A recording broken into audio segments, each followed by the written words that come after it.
কাৰ্বি আংলং স্বায়ত্তশাসিত পৰিষদৰ বন বিভাগৰ বিয়াগুম নিয়োগ কেলেংকাৰী শতাধিক প্ৰতাৰিত প্ৰাৰ্থীয়ে আজি ডিফুল ক্লাবত এক সংবাদমেল যোগে অৱগত কৰিলে এই কথা। কাৰ্বি আংলং স্বায়ত্তশাসিত পৰিষদৰ বন বিভাগত বিয়াগুম নিযুক্তি কেলেংকাৰী সংঘটিত হৈছে।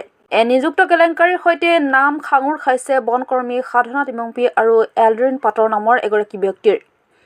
মাষ্টাৰ ৰুল কেজুৱেল আৰু ফৰেষ্ট গাৰ্ডৰ পদৰ নিযুক্তিৰ ক্ষেত্ৰত এই কেলেংকাৰী সংঘটিত হোৱা অভিযোগ তুলিছে 164গৰাকী প্ৰতাৰিত প্ৰাৰ্থীয়ে। 2021 চনৰ 29 জুনত জিলা মুখ্য বন সংৰক্ষক কাৰ্যালয়ৰ পৰা MR কেজুৱেল আৰু ফৰেষ্ট গাৰ্ডৰ পদৰ বাবে মুঠ 163গৰাকী চাকৰি প্ৰাৰ্থীক 2খন পাৰ্বত্য জিলাৰ বিভিন্ন স্থানত নিযুক্তি প্ৰদান কৰা হৈছিল। চাকৰি প্ৰাৰ্থীসকলে নিজ নিজ কৰ্মস্থলীত যোগদান কৰিবলৈ গৈ এই নিযুক্তি পত্ৰ ভুৱা বুলি গম পায়।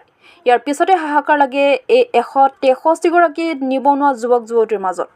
কাৰণ অভিযোগ অনুসৰি নিযুক্তি পোৱা প্ৰতিগৰাকী চাকৰি প্ৰাৰ্থীয়ে 1 পৰা 7 লাখলৈকে মধ্যভোগী প্ৰদান কৰিছিল ধনৰ টোপোলা। এই প্ৰাৰ্থীসকলৰ পৰা ধন সংগ্ৰহ কৰা মধ্যভোগী কেইগৰাকীৰ নাম চাকৰি প্ৰাৰ্থীসকলে সংবাদ মাধ্যমৰ আগত প্ৰকাশ কৰে।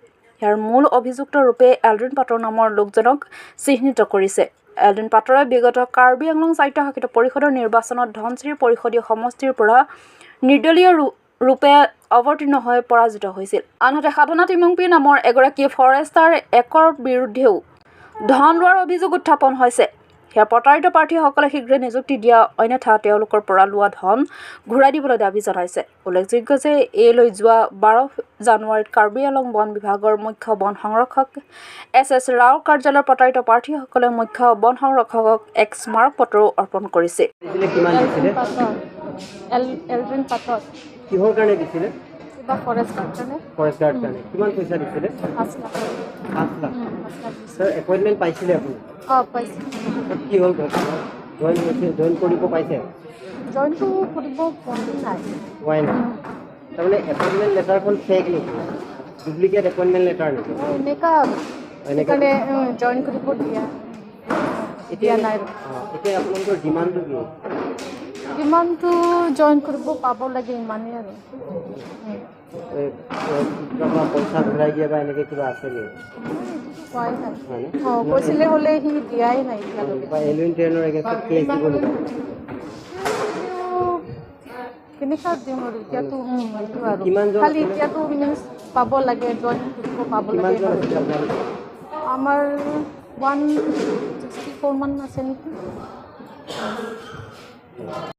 কি হৈছিলে মানে আজি ইয়াত গোট খোৱাটো আমাৰ নিজৰ ছোৱালীৰ কাৰণে মই একজন মানুহত ফৰেষ্ট ডিপাৰ্টমেণ্টত কাম কৰিবৰ কাৰণে টকা 1,25,000 দি পেলাই দিয়াৰ পিছত এপইণ্টমেণ্টটো দিছিলে।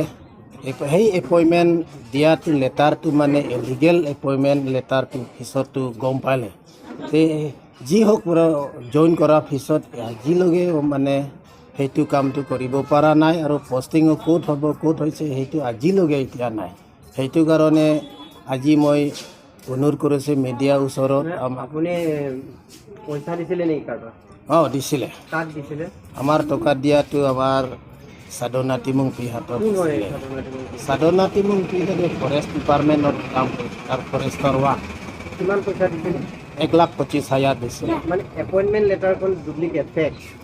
এপইণ্টমেণ্ট লেটাৰটো মইতো আগত একো নাজানে, এই অৰিজিনেল হ'ব পৰি ভাবিছিলে। কিন্তু পিছত গোটেই মানুহ একজনৰ ময়ো এপইণ্টমেণ্ট লেটাৰটো পাইছিলোঁ, কিন্তু একো কাম হোৱা নাই। একজনো এনেকৈ তাৰ পিছতো বহুত মানুহ হৈ গ'ল।